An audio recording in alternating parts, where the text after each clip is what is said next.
amigos todos en el Señor Jesús.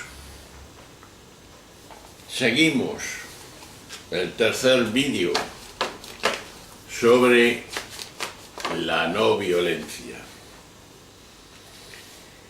Y recordando lo anterior, decíamos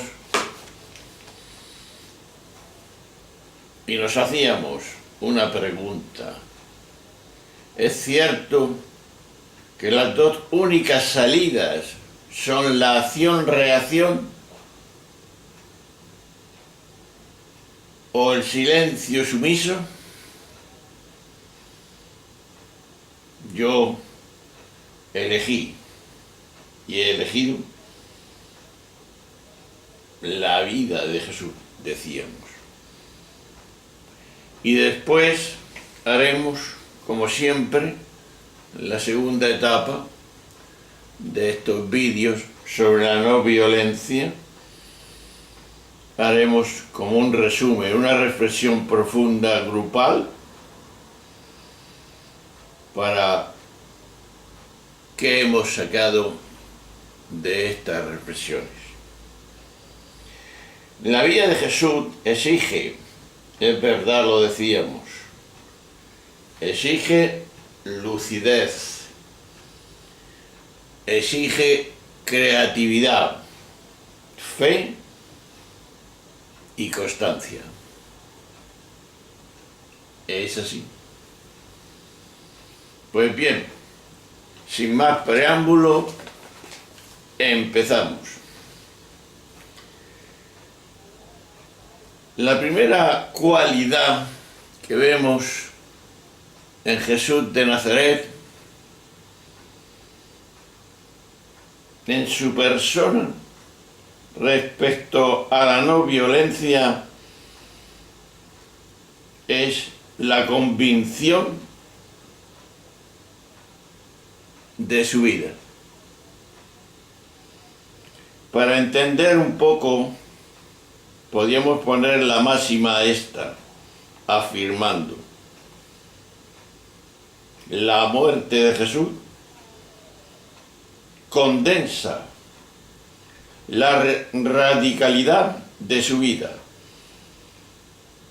la respuesta a la persecución, a la infamia, a la crucifixión. Pero ante todo esto, Jesús fue constantemente, dijo la verdad, admirió siempre la dignidad y el perdón, y por encima de todo, la propia vida.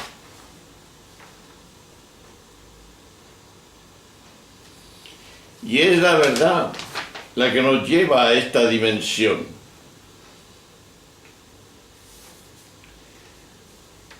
Por eso esta primera es una de la extraordinaria no violencia del Maestro. El Maestro es el siervo sufriente de Yahvé.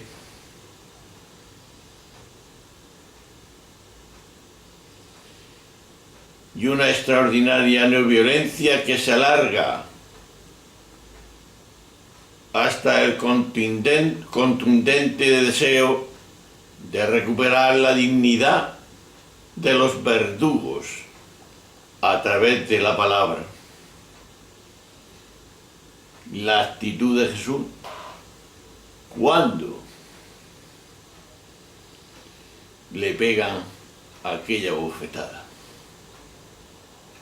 Si he hablado mal, digo. Pero si no, si he hablado bien, ¿por qué me pegas? Juan 18:23. O también aquella que al final antes de morir, dijo en la cruz: Padre, perdónales, porque no saben lo que hacen. Lucas 23, 34. Por ignorancia no han escogido la sabiduría, y por ignorancia nosotros también hacemos la violencia. No escogemos la sabiduría, que es Dios. Una violencia que no limita o no se limita a responder a los ataques personales, como hemos dicho antes, sino también a violencias ajenas. De hecho, en el célebre texto de la mujer adúltera, a punto de ser lapidada, Juan 8. Y hay más, y muchas más, pero vayamos diciendo las que creemos o creo más importantes. A mi entender, claro, se da un paradigma de un Jesús contrario a la pena de muerte. Constituye precisamente la ley nueva y divina que Jesús escribe cuando está mirando y le presenta a la adúltera con el dedo sobre la arena. Y de este modo supera la autoridad de Moisés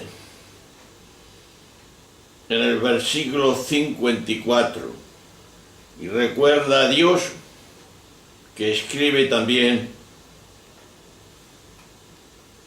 con el dedo en la arena, en las tablas de la ley. Éxodo 31, 18. Deuteronomio 9, 10. Y es porque una ley de amor, como Juan dice en 13:24, que quiere recuperar a quien peca y también al verdugo, apelando a su condición humana frágil, porque lo ve como capaz de superar la primera acción área, la acción-reacción, dicho por sus palabras: quien de vosotros no tenga pecado, que tire la primera piedra. Juan 8, versículo 7. Hermanos y amigos, tenemos que reconocer que desconocemos cómo Jesús llegó a concebir su vida con la radicalidad testimonial ante la violencia. Es un hecho que nos habla el Evangelio, todo el Evangelio.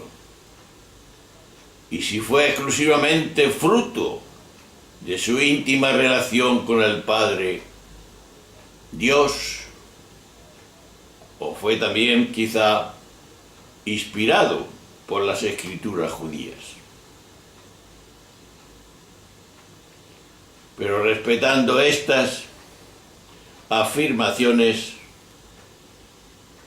los evangelistas lo describen a menudo con la categoría del siervo sufriente, descrita ya por el profeta Isaías.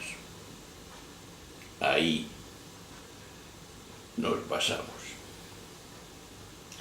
Combinándola prudentemente con otras categorías, como la del Mesías o Hijo del Hombre.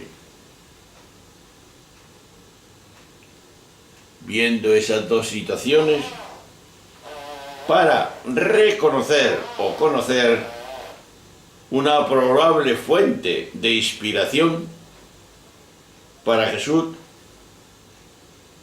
y nos será de gran utilidad y ayuda entrar en esa teología del siervo sufriente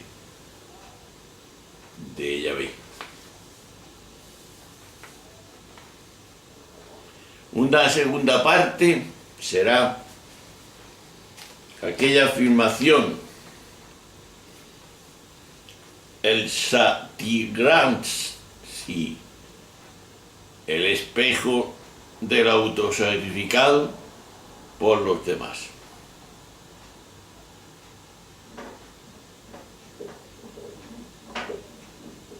Presentación del hecho. Si realmente Jesús, y eso hay que verlo fuertemente, se inspiró en esta figura de Isaías, la pregunta viene enseguida.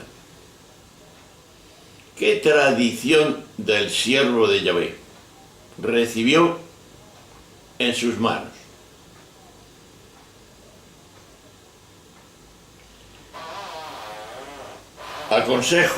Te aconsejo y me aconsejo a mí la lectura pausada de los 4 cantos de Isaías.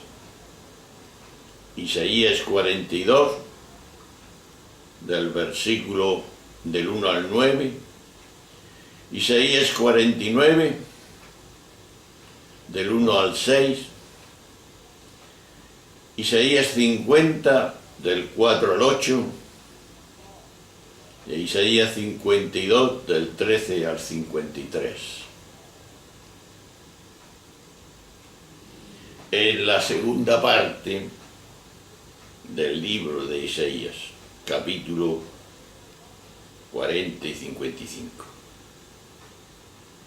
Por eso, hermanos, desde ahora en adelante me referiré a los 4 cantos según la nomenclatura primera, segunda, tercera y cuarto canto.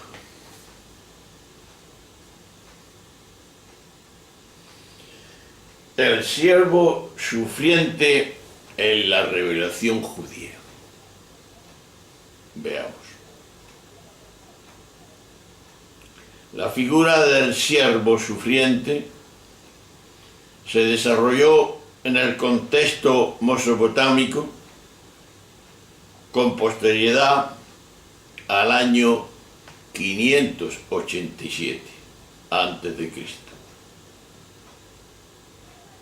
El rey del imperio babilónico, Nabucodonosor, conquistó y destruyó Jerusalén y deportó una gran cantidad de israelitas cualificados a Babilonia, su capital.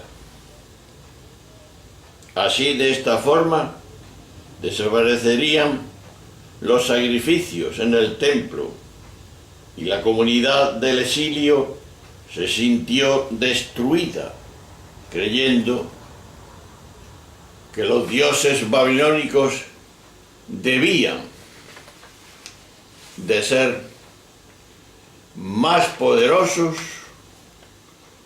que Yahvé, o bien que el mismo Yahvé había rechazado a su pueblo a causa de sus culpas, de sus pecados.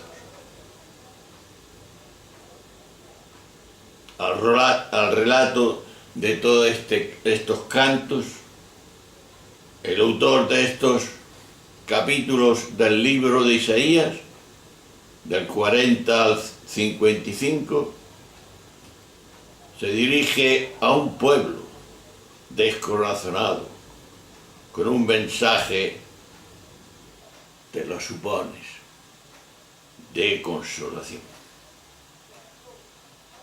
Yahvé les librará a través de Ciro, el rey persa, figura que progresivamente se convierte en más colectiva en el personaje del siervo sufriente. Pero sin embargo, la promesa que define la misión del siervo, y esto es importante, rompe todos los esquemas previos y dice: es poco que seas siervo para mí, para elegir las tribus de Jacob y hacer volver a los preservados de Israel.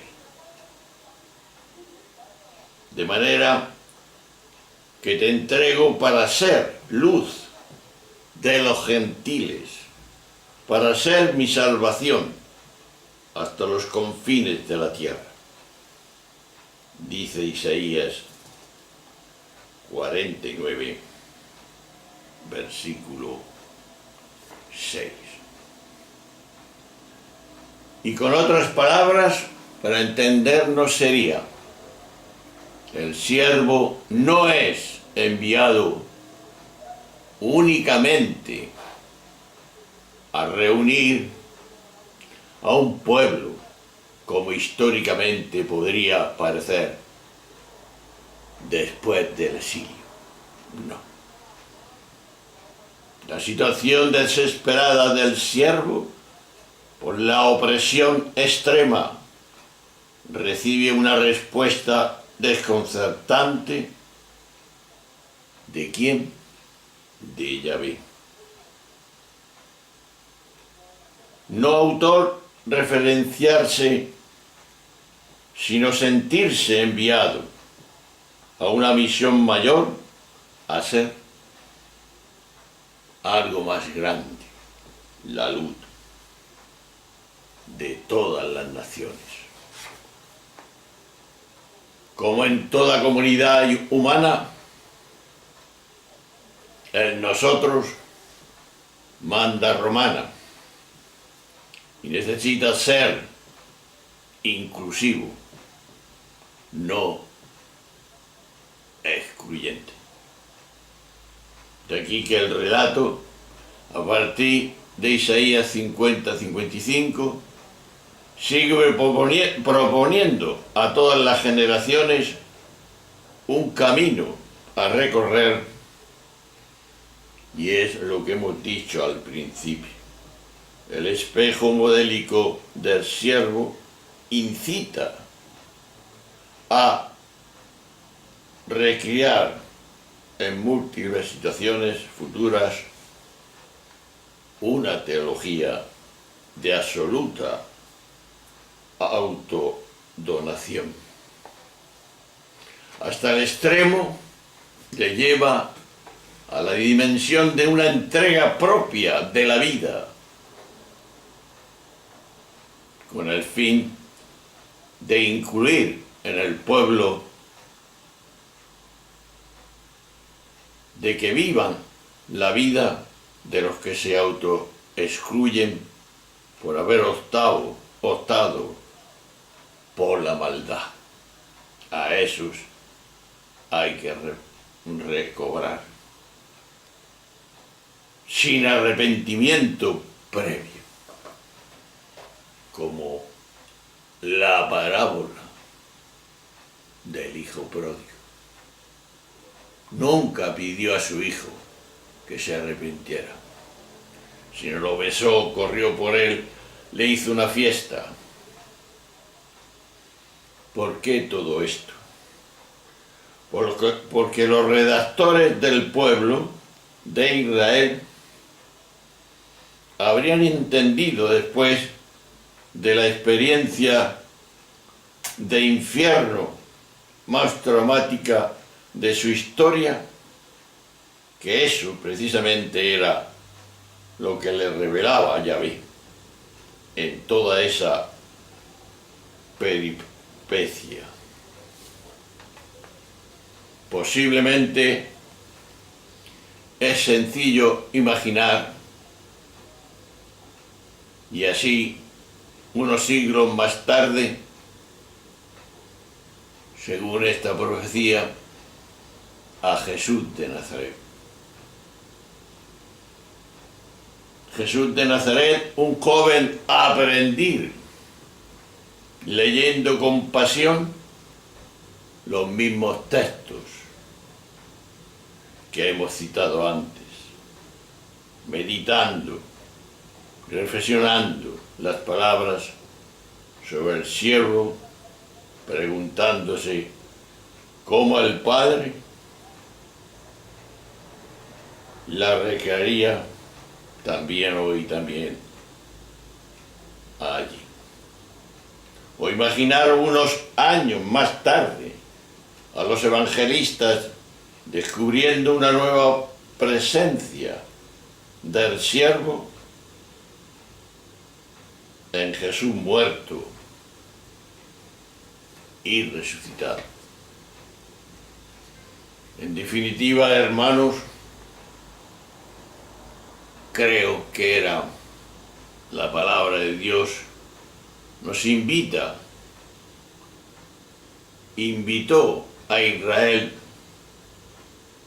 de todos los tiempos para que volviera a reinar Yahvé en las propias vidas, con el fin de redimir siendo siervo para los demás. De aquí las deducciones son más claras.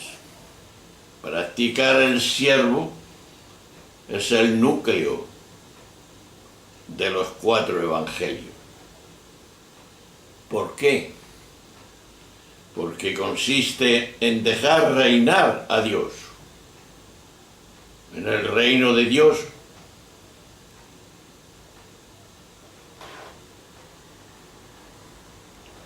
clave de la bóveda omnipresente de toda la predicación de Jesús de Nazaret. Siempre está en su pensamiento.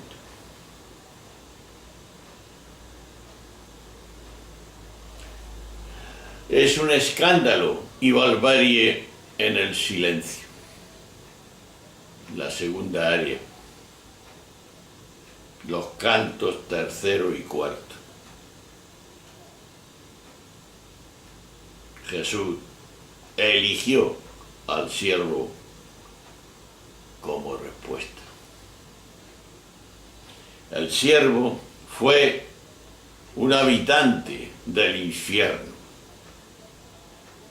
La simple lectura de los cantos tercero y cuarto nos dibujan los detalles de un sufrimiento tan inaudito como injusto. Y la respuesta de Yahvé fue el elegido para liberar otros habitantes de aquel infierno. Esta afirmación se encuentra hasta reflejada gramáticamente en el primer canto, que decía, para abrir los ojos a los ciegos, para hacer salir del calabozo a los cautivos, de la cárcel a habitantes en la tiniebla, en la expresión están en la oscuridad, habitantes de tinieblas. Y es insertada en el hebreo, la lengua hebrea, a través de las relaciones de posesión, no de lugar, porque la traducción más literal sería para hacer salir de la cárcel a los que poseen la tiniebla.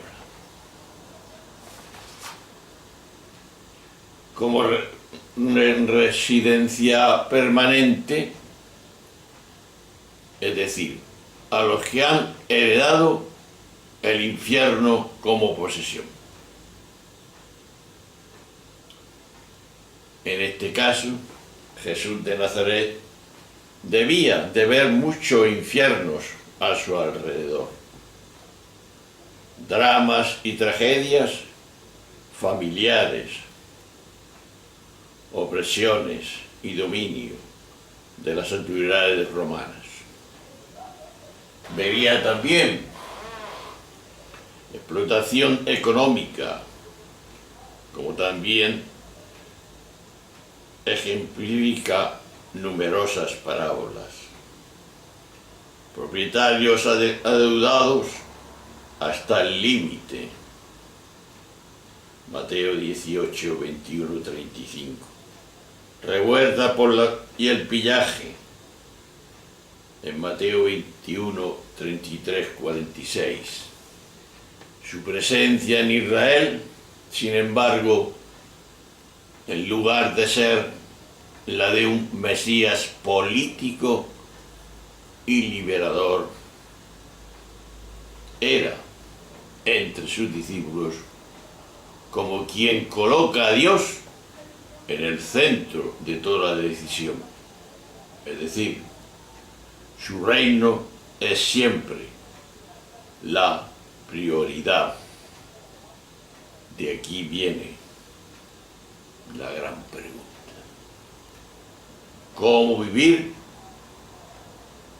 en estos infiernos? ¿Cómo? ¿Cómo esa realidad que estamos viviendo la podemos vivir? Y ahí la gran pregunta, que veremos más adelante. La respuesta creo que estará clara. La veremos. Aquí nos quedamos. Un abrazo, adelante, nos vemos.